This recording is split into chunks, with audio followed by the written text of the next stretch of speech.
Hello à tous, je vous souhaite la bienvenue sur ma chaîne qui s'appelle Vivre son authenticité avec sérénité. Je m'appelle Aurélie, je suis astrologue. Alors, mais tout d'abord, avant de commencer ma vidéo d'aujourd'hui, je vous souhaite une excellente année 2025. Que cette année vous apporte le bonheur, la joie et surtout qu'elle puisse vous aider et vous accompagner pour accomplir tous vos projets de cœur. Alors aujourd'hui, dans cette nouvelle vidéo, je vais vous présenter le signe de la balance, ou encore communément appelé en astrologie, le soleil en balance. Alors comme à mon habitude, dans un premier temps, je vais vous parler du soleil, puis par la suite de la balance. Sachant que la balance est un signe qui est gouverné par deux planètes distinctes, ce qui fait qu'on va avoir deux types de profils. Et je vous expliquerai ça un peu plus tard dans la vidéo. Donc revenons au soleil. Le soleil, c'est un astre qui va représenter l'énergie, la vitalité, la créativité, la confiance en soi ou encore l'estime de soi. Dans un thème, il va être le chef d'orchestre des autres planètes. C'est lui qui va donner le tempo aux autres planètes. Et dans le thème, il va aussi représenter notre accomplissement personnel et notre identité profonde. Il peut aussi, dans certains thèmes, donner des indications sur la relation que l'on entretient avec notre père ou l'image que l'on a de notre père. Donc le soleil, c'est un astre de type masculin. Il va rester environ un mois dans chaque signe du zodiaque. Il gouverne le signe du lion et son élément est le feu. Maintenant, je vais vous parler de la balance. Donc la balance, c'est le 7e signe du zodiaque. C'est un signe cardinal, c'est-à-dire qu'elle va commencer une saison. Dans le cadre de la balance, elle va ouvrir la saison d'automne. C'est un signe d'air, comme le Gémeaux et le Verseau. Donc les signes d'air sont caractérisés par la pensée, la liberté, l'indépendance et la sociabilité. La balance, de manière générale, se situe entre le 23 août et le 22 septembre, mais tout dépend des années. Elle est en analogie avec la maison 7. La maison 7, c'est l'union et le partenariat. Et elle est gouvernée par deux planètes. Par Vénus. Donc Vénus, c'est la planète de l'amour, de la beauté, de l'art, mais aussi de l'argent. Et par Saturne. Saturne, c'est la planète de la limitation, de la rigueur et du travail à long terme. Donc la balance est un signe de polarité masculine. Maintenant, je vais vous décrire les deux types de balance, puisque comme je vous ai dit plus tôt, la balance est gouvernée par Saturne et par Vénus. Je vais davantage me centrer sur la description de la balance gouvernée par Vénus que par Saturne. Tout simplement pourquoi? Parce qu'il y a quand même davantage de balance vénusienne que de balance saturnienne. Donc je vais commencer par la balance gouvernée par Saturne. Donc cette balance-là est une balance qui est en quête d'équilibre, qui recherche l'équilibre constamment. Elle va rechercher cet équilibre à l'extérieur. C'est une balance qui va montrer un aspect d'elle assez rigide, assez rigoureux.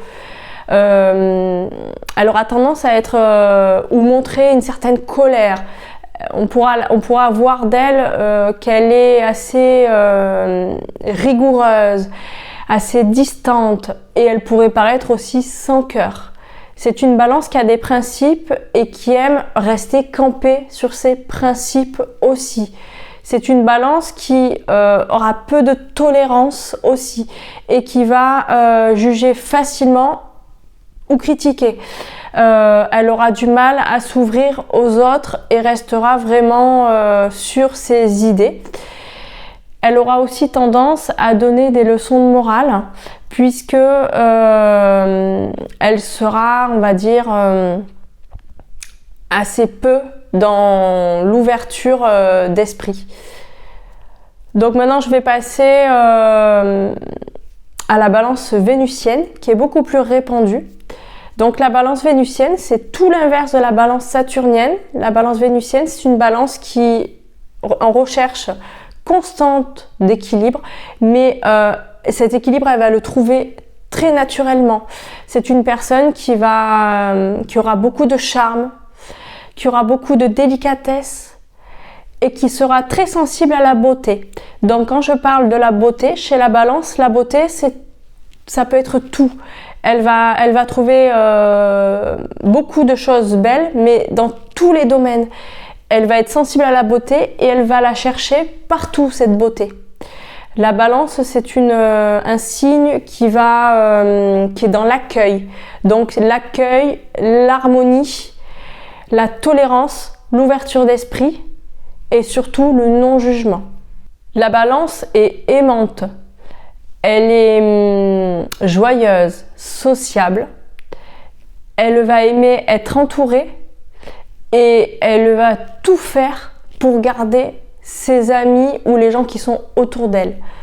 La balance a besoin d'avoir un réseau social. La balance est la reine du compromis. Elle a horreur des conflits, ce qui fait qu'elle va tout faire pour arrondir les angles constamment et avec tout le monde.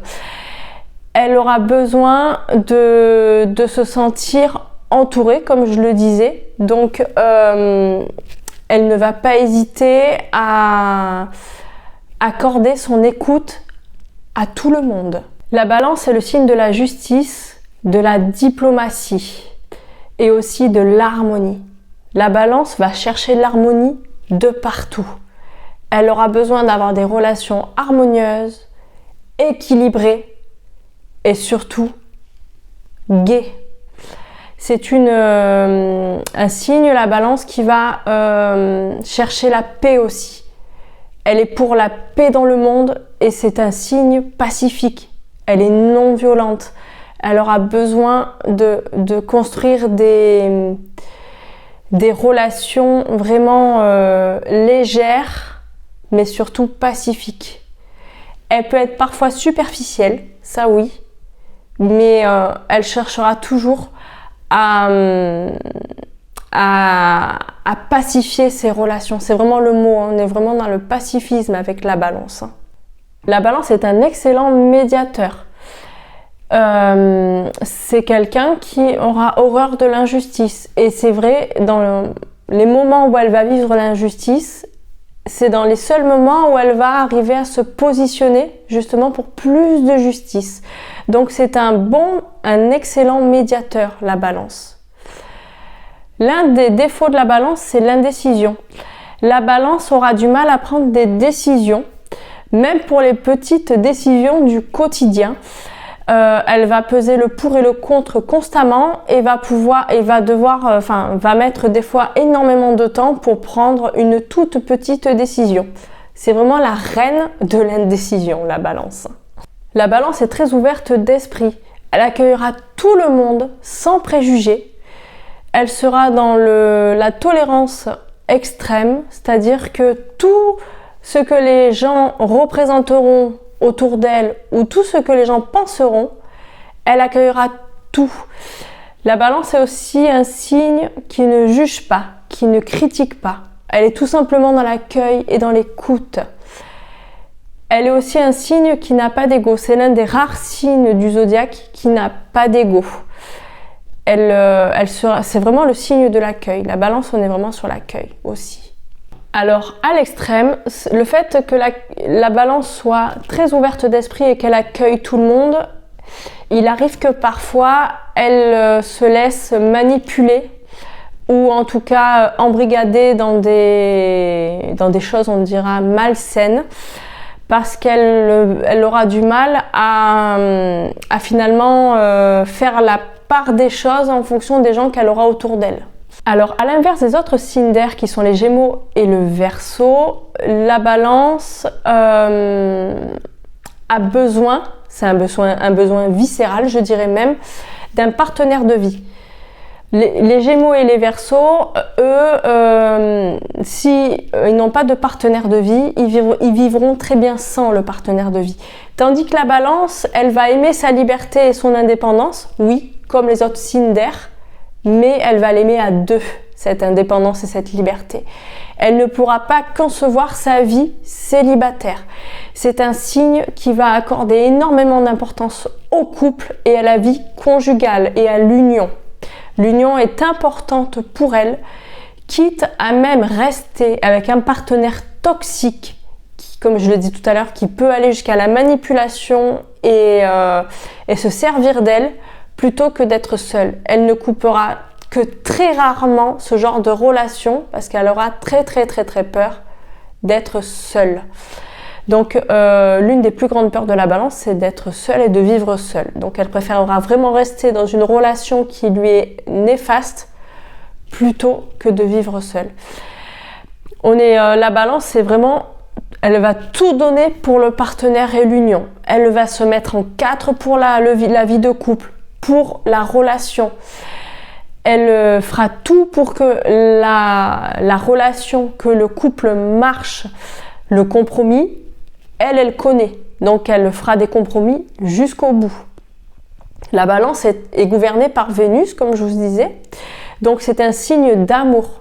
Donc elle attend qu'on lui donne énormément d'amour, mais elle a énormément d'amour aussi à partager et à donner. Donc cet amour qu'elle a à donner, elle va le donner à son conjoint. De même, la balance ne va pas concevoir sa vie sans le fait de créer sa propre famille. Donc il y aura son conjoint, oui, mais il y aura aussi ses enfants. On reste dans le même ton, c'est-à-dire le partage et l'amour. La balance a besoin de partager, de communiquer, d'être en contact et de vivre entourée d'amour. Donc cet amour, elle va le donner à son conjoint, mais aussi à ses enfants. La balance aura besoin d'une maison pleine de vie, où elle pourra diffuser et recevoir cet amour. Alors l'union chez la balance ne va pas s'arrêter que dans la sphère amoureuse. L'union chez la balance va être dans tous les domaines, c'est-à-dire qu'on va retrouver l'union dans la vie professionnelle, il peut y avoir l'union associative, l'union amicale. Dans la sphère professionnelle, par exemple, si vous avez des balances qui sont managers ou qui dirigent des équipes, directeurs ou qui ont on va dire un statut social, ce sont souvent des personnes qui vont aimer créer une cohésion d'équipe, qui vont aimer à ce que les équipes soient soudées, qu'il y ait une solidarité entre les membres de l'équipe. Voilà. Donc voilà, je viens de finir de vous décrire la balance. Donc j'espère que ma vidéo sur la description de la balance vous a plu. Si c'est le cas, je vous invite à liker, commenter ou partager ma vidéo ou encore vous abonner à ma chaîne si ce n'est pas encore fait. Si vous désirez